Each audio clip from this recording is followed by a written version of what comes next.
Frankenstein by Mary Shelley. Chapter 3. When I had attained the age of 17, my parents resolved that I should become a student at the University of Ingolstadt. I had hitherto attended the schools of Geneva, but my father thought it necessary for the completion of my education that I should be made acquainted with other customs than those of my native country.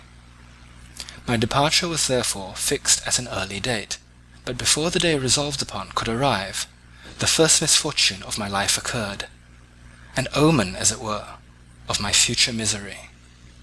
Elizabeth had caught the scarlet fever. Her illness was severe, and she was in the greatest danger. During her illness, many arguments had been urged to persuade my mother to refrain from attending upon her. She had at first yielded to our entreaties, but when she heard that the life of her favourite was menaced, she could no longer control her anxiety. She attended her sick bed. Her watchful attentions triumphed over the malignity of the distemper. Elizabeth was saved, but the consequences of this imprudence were fatal to her preserver.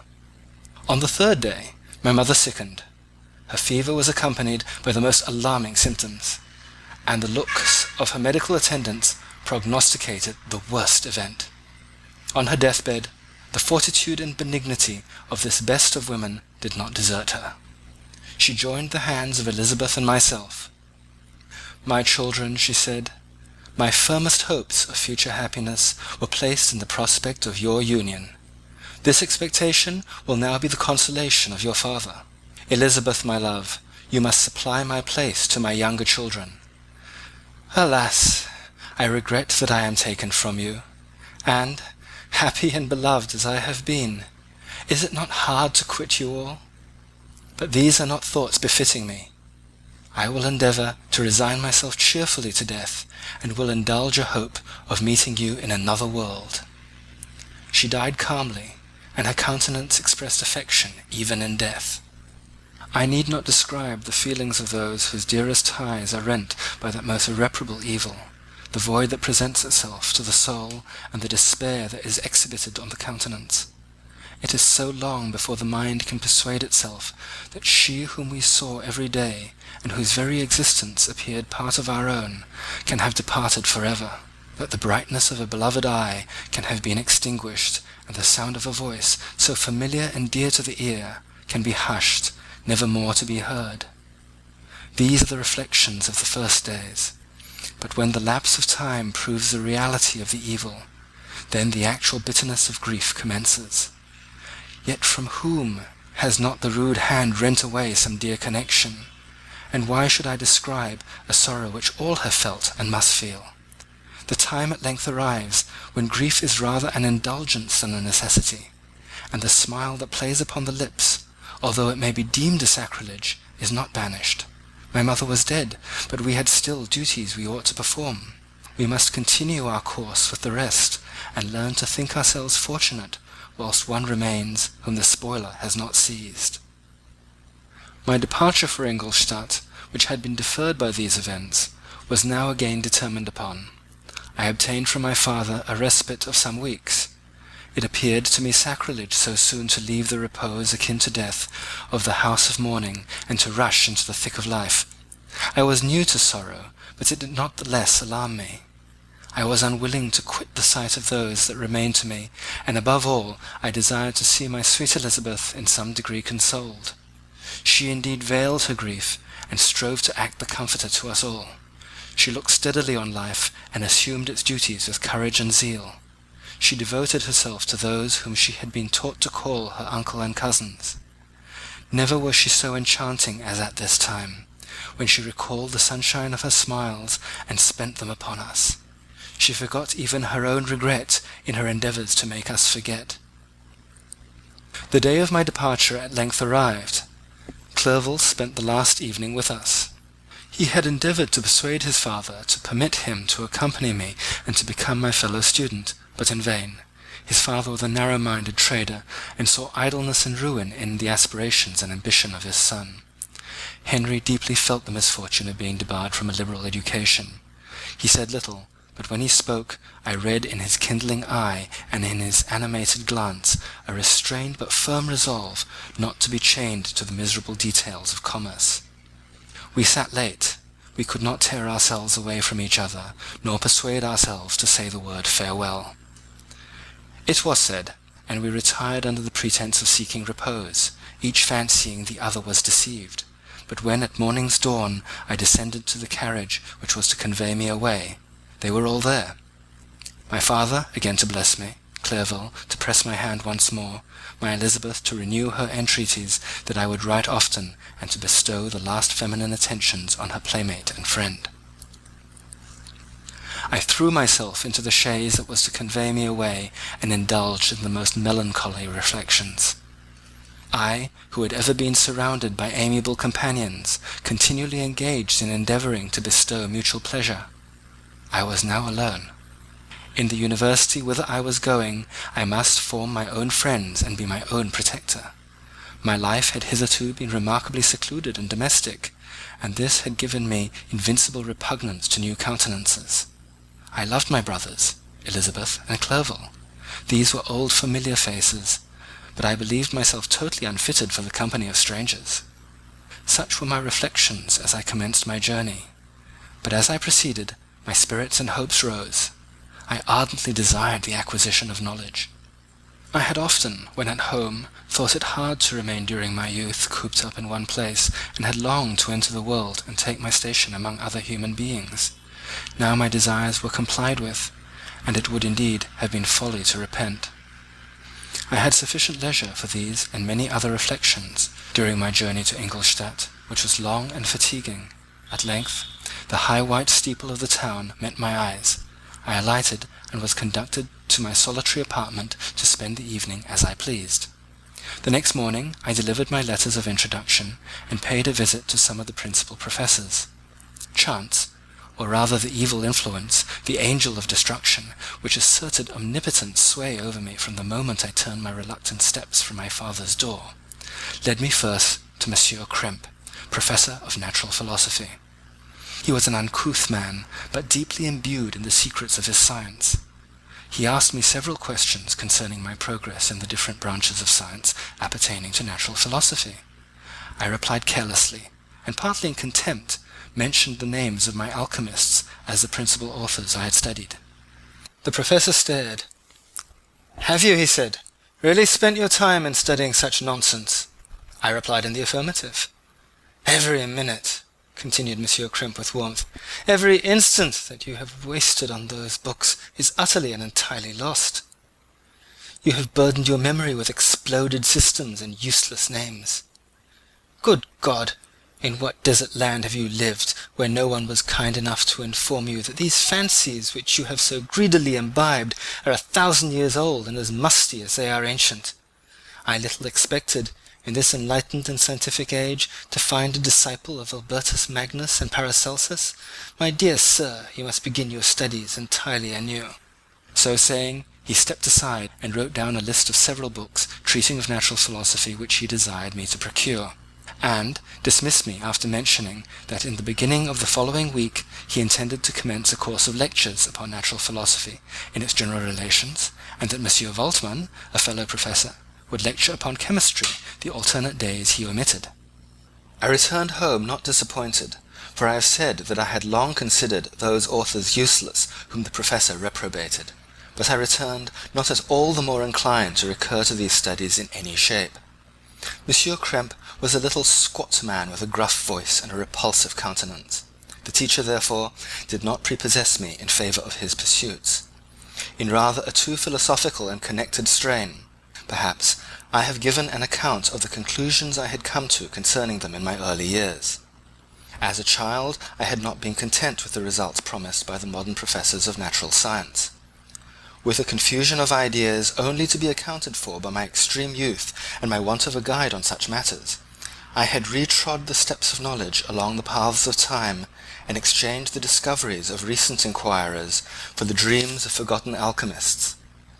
Besides, I had a contempt for the uses of modern natural philosophy.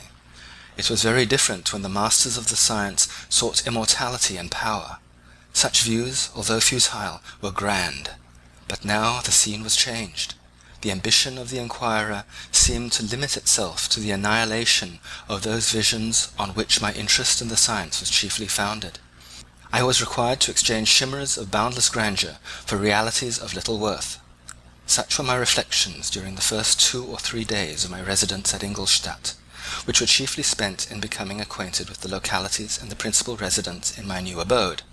But as the ensuing week commenced, I thought of the information which Monsieur Krempe had given me concerning the lectures, and although I could not consent to go and hear that little conceited fellow deliver sentences out of the pulpit, I recollected what he had said of Monsieur Waldman, whom I had never seen, as he had hitherto been out of town. Partly from curiosity, and partly from idleness, I went into the lecturing room, which Monsieur Waldman entered shortly after. This professor was very unlike his colleague. He appeared about 50 years of age, but with an aspect expressive of the greatest benevolence. A few grey hairs covered his temples, but those at the back of his head were nearly black. His person was short but remarkably erect, and his voice the sweetest I had ever heard. He began his lecture by a recapitulation of the history of chemistry and the various improvements made by different men of learning, pronouncing with fervour the names of the most distinguished discoverers. He then took a cursory view of the present state of the science, and explained many of its elementary terms. After having made a few preparatory experiments, he concluded with a panegyric upon modern chemistry, the terms of which I shall never forget. "The ancient teachers of this science," he said, "promised impossibilities, and performed nothing. The modern masters promise very little. They know that metals cannot be transmuted, and that the excelsior of life is a chimera. But these philosophers, whose hands seem only made to dabble in dirt, and their eyes to pore over the microscope or crucible, have indeed performed miracles. They penetrate into the recesses of nature, and show how she works in our hiding places. They ascend into the heavens. They have discovered how the blood circulates, and the nature of the air we breathe. They have acquired new and almost unlimited powers. They can command the thunders of heaven, mimic the earthquake, and even mock the invisible world with its own shadows." Such were the professor's words. Rather let me say, such the words of the fate announced to destroy me. As he went on, I felt as if my soul were grappling with a palpable enemy. One by one, the various keys were touched which formed the mechanism of my being. Chord after chord was sounded, and soon my mind was filled with one thought, one conception, one purpose. "So much has been done," exclaimed the soul of Frankenstein. "More, far more will I achieve. Treading in the steps already marked, I will pioneer a new way, explore unknown powers, and unfold to the world the deepest mysteries of creation." I closed my eyes that night. My internal being was in a state of insurrection and turmoil. I felt that order would thence arise, but I had no power to produce it. By degrees, after the morning's dawn, sleep came. I awoke, and my yesternight's thoughts were as a dream. There only remained a resolution to return to my ancient studies, and to devote myself to a science for which I believe myself to possess a natural talent. On the same day I paid Monsieur Waldman a visit. His manners in private were even more mild and attractive than in public, for there was a certain dignity in his mien during his lectures, which in his own house was replaced by the greatest affability and kindness. I gave him pretty nearly the same account of my former pursuits as I had given his fellow professor. He heard with attention the little narration concerning my studies, and smiled at the names of Cornelius Agrippa and Paracelsus, but without the contempt that Monsieur Krempe had exhibited. He said that these were men to whose indefatigable zeal modern philosophers were indebted for most of the foundations of their knowledge. They had left to us, as an easier task, to give new names, and arrange in connected classifications the facts which they, in a great degree, had been the instruments of bringing to light. The labours of men of genius, however erroneously directed, scarcely ever fail in ultimately turning to the solid advantage of mankind. I listened to his statement, which was delivered without any presumption or affectation, and then added that his lecture had removed my prejudices against modern chemists. I expressed myself in measured terms, with the modesty and deference due from a youth to his instructor, without letting escape inexperience in life would have made me ashamed any of the enthusiasm which stimulated my intended labours. I requested his advice concerning books I ought to procure. "I am happy," said Monsieur Voltman, "to have gained a disciple, and if your application equals your ability, I have no doubt of your success. Chemistry is that branch of natural philosophy in which the greatest improvements have been and may be made. It is on that account that I have made it my peculiar study. But at the same time, I have not neglected the other branches of science. A man would make a very sorry chemist if he attended to that department of human knowledge alone. If your wish is to become really a man of science, and not merely a petty experimentalist, I would advise you to apply to every branch of natural philosophy, including mathematics." He then took me into his laboratory and explained to me the uses of his various machines, instructing me as to what I ought to procure, and promising me the use of his own when I should have advanced far enough in the science not to derange their mechanism. He also gave me a list of books which I had requested, and I took my leave. Thus ended a day memorable to me. It decided my future destiny. Chapter 4. From this day, natural philosophy, and particularly chemistry, in the most comprehensive sense of the term, became nearly my sole occupation. I read with ardour those works so full of genius and discrimination which modern inquirers have written on these subjects. I attended the lectures and cultivated the acquaintance of the men of science of the university, and found even in Monsieur Krempe a great deal of sound sense and real information, combined, it is true, with a repulsive physiognomy and manners, but not on that account the less valuable. In Monsieur Waldman I found a true friend. His gentleness was never tinged by dogmatism, and his instructions were given with an air of frankness and good nature that banished every idea of pedantry. In 1,000 ways he smoothed for me the path of knowledge and made the most abstruse inquiries clear and facile to my apprehension. My application was at first fluctuating and uncertain. It gained strength as I proceeded, and soon became so ardent and eager that the stars often disappeared in the light of morning, whilst I was yet engaged in my laboratory. As I applied so closely, it may be easily conceived that my progress was rapid. My ardour was indeed the astonishment of the students, and my proficiency that of the masters. Professor Krempe often asked me, with a sly smile, how Cornelius Agrippa went on, whilst Monsieur Waldman expressed the most heartfelt exultation in my progress. 2 years passed in this manner, during which I paid no visit to Geneva, but was engaged, heart and soul, in the pursuit of some discoveries which I hoped to make. None but those who have experienced them can conceive of the enticements of science. In other studies you go as far as others have gone before you, and there is nothing more to know. But in scientific pursuit there is continual food for discovery and wonder. A mind of moderate capacity which closely pursues one study must infallibly arrive at great proficiency in that study, and I, who continually sought the attainment of one object of pursuit and was solely wrapped up in this, improved so rapidly that at the end of 2 years I made some discoveries in the improvement of some chemical instruments, which procured me great esteem and admiration at the university. When I had arrived at this point, and had become as well acquainted with the theory and practice of natural philosophy as depended on the lessons of any of the professors at Ingolstadt, my residence there being no longer conducive to my improvements, I thought of returning to my friends and my native town, when an incident happened that protracted my stay. One of the phenomena which had peculiarly attracted my attention was the structure of the human frame, and indeed any animal endued with life. Whence, I often asked myself, did the principle of life proceed? It was a bold question, and one which has ever been considered as a mystery. Yet with how many things are we upon the brink of becoming acquainted, if cowardice or carelessness did not restrain our inquiries? I resolved these circumstances in my mind, and determined thenceforth to apply myself more particularly to those branches of natural philosophy which related to physiology. Unless I had been animated by an almost supernatural enthusiasm, my application to this study would have been irksome and almost intolerable. To examine the causes of life, we must first have recourse to death.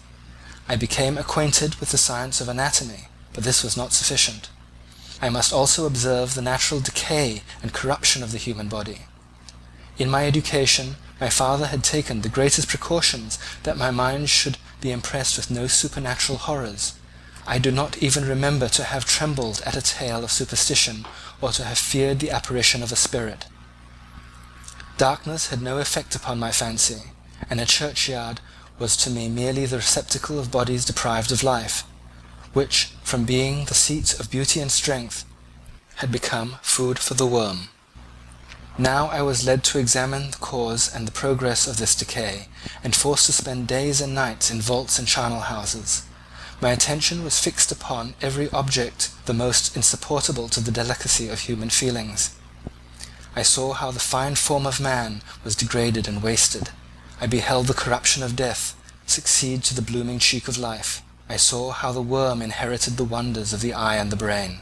I paused, examining and analysing all the minutiae of causation, as exemplified in the change from life to death and death to life, until, from the midst of this darkness, a sudden light broke in upon me, a light so brilliant and wondrous, yet so simple, that while I became dizzy with the immensity of the prospect which it illuminated, I was surprised that among so many men of genius who had directed their inquiries towards the same science, that I alone should be reserved to discover so astonishing a secret. Remember, I am not recording the vision of a madman. The sun does not more certainly shine in the heavens than that which I now affirm is true. Some miracle might have produced it, yet the stages of the discovery were distinct and probable. After days and nights of incredible labour and fatigue, I succeeded in discovering the cause of generation and life. Nay, more, I became myself capable of bestowing animation upon lifeless matter. The astonishment which I had at first experienced on this discovery soon gave place to delight and rapture. After so much time spent in painful labour, to arrive at once at the summit of my desires was the most gratifying consummation of my toils. But this discovery was so great and overwhelming that all the steps by which I had been progressively led to it were obliterated, and I beheld only the result. What had been the study and desire of the wisest men since the creation of the world was now within my grasp. Not that, like a magic scene, it all opened upon me at once. The information I had obtained was of a nature rather to direct my endeavours so soon as I should point them towards the object of my search, than to exhibit that object already accomplished. I was like the Arabian, who had been buried with the dead and found a passage to life, aided only by one glimmering and seemingly ineffectual light. I see by your eagerness, and the wonder and hope which your eyes express, my friend, that you expect to be informed of the secret with which I am acquainted. That cannot be. Listen patiently until the end of my story, and you will easily perceive why I am so reserved on that subject. I will not lead you on, unguarded and ardent as I then was, to your destruction and infallible misery. Learn from me, if not by my precepts, at least by my example, how dangerous is the acquirement of knowledge, and how much happier that man is who believes his native town to be the world, than he who aspires to become greater than his nature will allow. When I found so astonishing a power placed within my hands, I hesitated a long time concerning the manner in which I should employ it.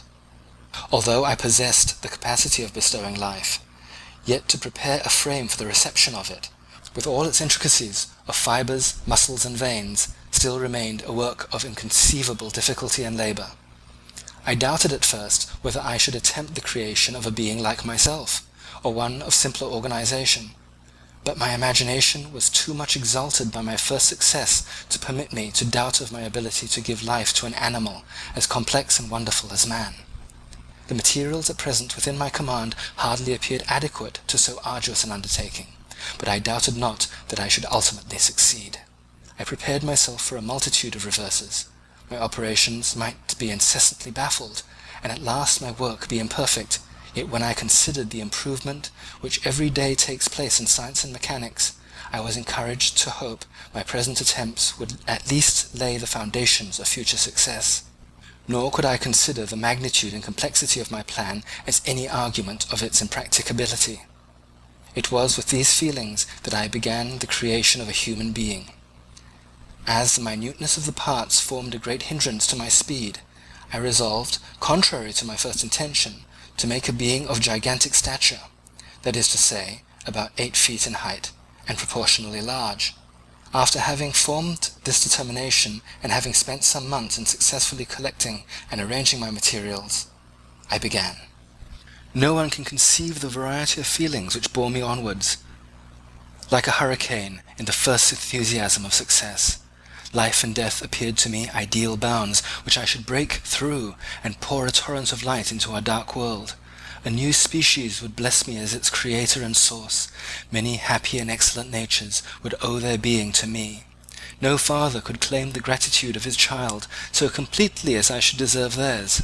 Pursuing these reflections, I thought that if I could bestow animation upon lifeless matter, I might in process of time, although I now found it impossible, to renew life where death had apparently devoted the body to corruption. These thoughts supported my spirits, while I pursued my undertaking with unremitting ardour. My cheek had grown pale with study, and my person had become emaciated with confinement. Sometimes, on the very brink of certainty, I failed. Yet still I clung to the hope, which the next day or the next hour might realize. One secret which I alone possessed was the hope to which I had dedicated myself, and the moon gazed on my midnight labours, while, with unrelaxed and breathless eagerness, I pursued nature to her hiding places. Who shall conceive the horrors of my secret toil, as I dabbled among the unhallowed damps of the grave, or tortured the living animal to animate the lifeless clay? My limbs now tremble, and my eyes swim with the remembrance. But then a resistless and almost frantic impulse urged me forward. I seemed to have lost all soul or sensation but for this one pursuit. It was indeed but a passing trance, that only made me feel with renewed acuteness so soon as, the unnatural stimulus ceasing to operate, I had returned to my old habits. I collected bones from the charnel houses and disturbed with profane fingers the tremendous secrets of the human frame. In a solitary chamber, or rather cell, at the top of the house, and separated from all the other apartments by a gallery and staircase, I kept my workshop of filthy creation. My eyeballs were starting from their sockets in attending to the details of my employment. The dissecting room and the slaughterhouse furnished many of my materials, and often did my human nature turn with loathing from my occupation, while still urged on by an eagerness which perpetually increased, I brought my work near to a conclusion. The summer months passed while I was thus engaged, heart and soul, in one pursuit. It was a most beautiful season. Never did the fields bestow a more plentiful harvest, or the vines yield a more luxurious. I brought my work near to a conclusion. The summer months passed while I was thus engaged, heart and soul, in one pursuit. It was a most beautiful season. Never did the fields bestow a more plentiful harvest, or the vines yield a more luxuriant vintage. But my eyes were insensible to the charms of nature, and the same feelings which made me neglect the scenes around me caused me also to forget those friends who were so many miles absent, and whom I had not seen for so long a time. I knew my silence disquieted them, and I well remembered the words of my father. I know that while you are pleased with yourself, you will think of us with affection, and we shall hear regularly from you. You must pardon me if I regard any interruption in your correspondence as a proof that your other duties are equally neglected. I knew well, therefore, what would be my father's feelings, but I could not tear my thoughts from my employment, loathsome in itself, but which had taken an irresistible hold of my imagination. I wished, as it were, to procrastinate all that related to my feelings of affection until the great object, which swallowed up every habit of my nature, should be completed. I then thought my father would be unjust if he ascribed my neglect to vice or faultiness on my part, but I am now convinced that he was justified in conceiving that I should not be altogether free from blame. A human being in perfection ought always to preserve a calm and peaceful mind, and never allow passion or a transitory desire to disturb his tranquillity. I do not think that the pursuit of knowledge is an exception to this rule. If the study to which you apply yourself has a tendency to weaken your affections and to destroy your taste for those simple pleasures in which no alloy can possibly mix, then that study is certainly unlawful, that is to say, not befitting the human mind.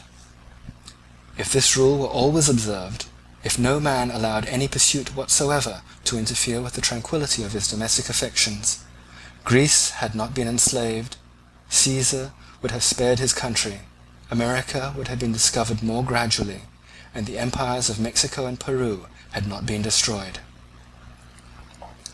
But I forget that I am moralizing in the most interesting part of my tale, and your looks remind me to proceed. My father made no reproach in his letters, and only took notice of my silence by inquiring into my occupations more particularly than before. Winter, spring, and summer passed away during my labours, but I did not watch the blossom on the expanding leaves, sights which before always yielded me supreme delight, so deeply was I engrossed in my occupation. The leaves of that year had withered before my work drew near a close, and now every day showed me more plainly how well I had succeeded. But my enthusiasm was checked by my anxiety, and I appeared rather like one doomed by slavery to toil in the mines, or any other unwholesome trade, than an artist occupied by his favourite employment. Every night I was oppressed by a slow fever, and I became nervous to a most painful degree. The fall of a leaf startled me, and I shunned my fellow creatures as if I had been guilty of a crime. Sometimes I grew alarmed at the wreck I perceived that I had become, and the energy of my purpose alone sustained me. My labours would soon end, and I believed that exercise and amusement would then drive away incipient disease, and I promised myself both of these when my creation should be complete. End of chapter 4.